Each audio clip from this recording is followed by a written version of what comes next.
I hope you're all ready to laugh at me, especially the Americans who watch this, and possibly the Canadians too, because it's taken me about 7 years to get a hold of this. And now I finally have it. Ladies and gentlemen, this is the Old Forester 1920 Prohibition Style, 57.5% of pure Kentucky fuel.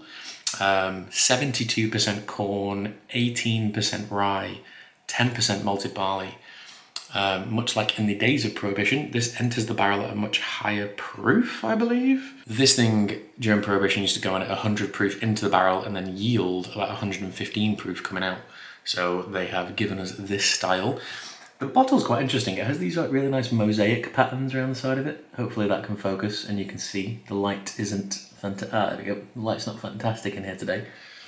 And yeah, I tried this on Main Street in Louisville in Old Forester's Main Street distillery, not the main one, but the one with the big glass elevator. It's very fun. I had a very full suitcase. I just come back from Maker's Mark and it was a case of this tastes brilliant. It was a Sunday. The shop opened a bit later. And it was a case of, I don't know if I've got enough room in my suitcase. I don't want to pay the charge if it's over. I just did the same thing coming back from Ben Romack. So I just played it safe. Vis-a-vis, couldn't get hold of a bottle of this since that time. I think that was in 2019. So 6 years at this point. I've regretted it ever since. You can't really get this bottle in the UK.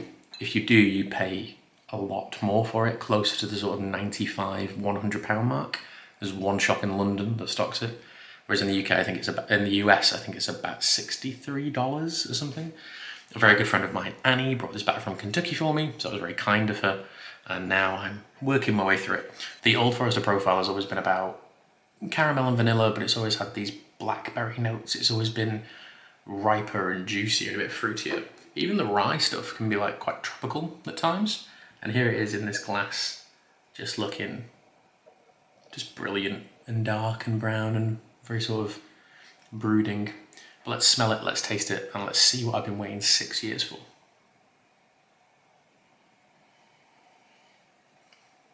This smells like walking into a warehouse full of bourbon casks. That big oaky caramel vanilla scent in the air. It feels heavy. It feels like it kind of seeps into your clothing, which is a smell I would wear happily as a perfume. You do get those juicy things in there too. It's not quite the blackberry in the thing I was describing. It's more like really juicy red apples. It's quite crisp, quite refreshing, even with all that dense caramel and woody influence. Wonderful notes of rye. They just become like little spiced tobacco notes, just sort of running around in the back. Quite tobacco-y actually, now that I've said that.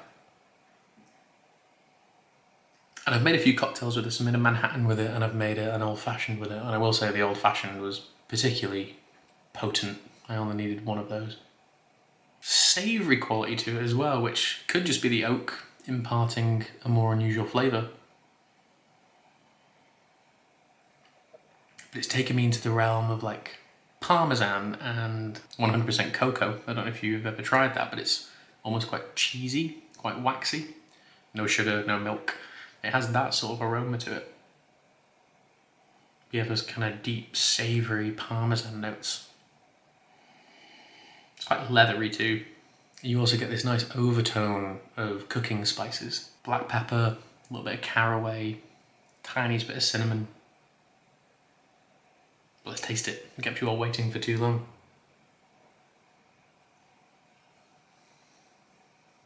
I feel like I'm in a bar in Red Dead Redemption 2.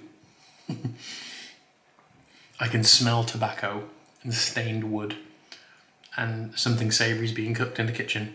As soon as this hits your palate, it gives you the ABV straight away. It's 57.5%.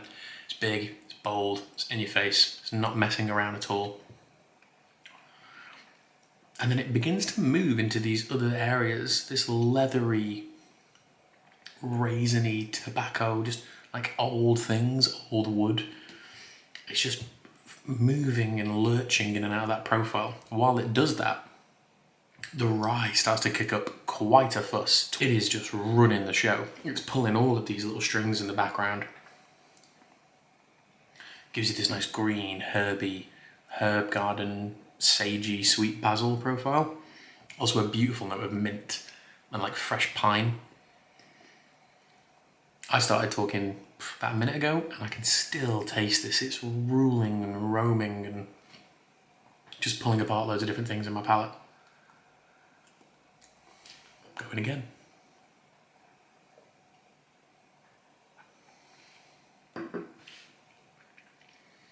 It's so dry. It just pulls all of that moisture out. So dominant, so assertive as a bourbon. And then now, there's these bitter notes of Seville orange, grapefruit. You feel the sweetness try to battle it.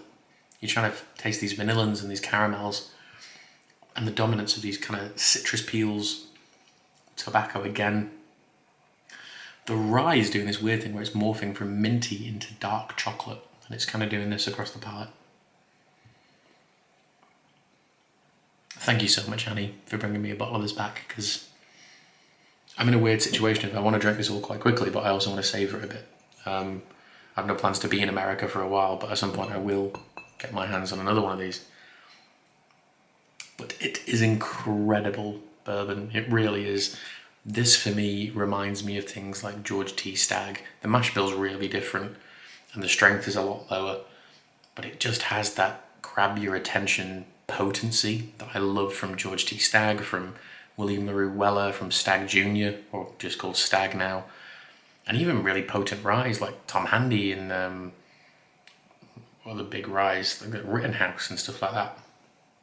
Just a real bruiser of a bottle that has so much intensity to it that it kind of brings you back down to earth a little bit to be like, you can't drink a lot of this, and if you do, it will be painful. That gets a solid 9 out of 10. If this was available in the UK for the same price it is in the US, it would easily walk with a 10 in terms of that additional value note. But if you haven't tried this, there are, I think, 4 other bottles, including this one in the range. I think there's 4 in the Whisky Row range.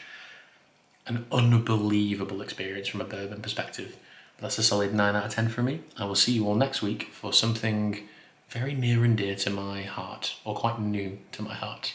But thank you all for watching.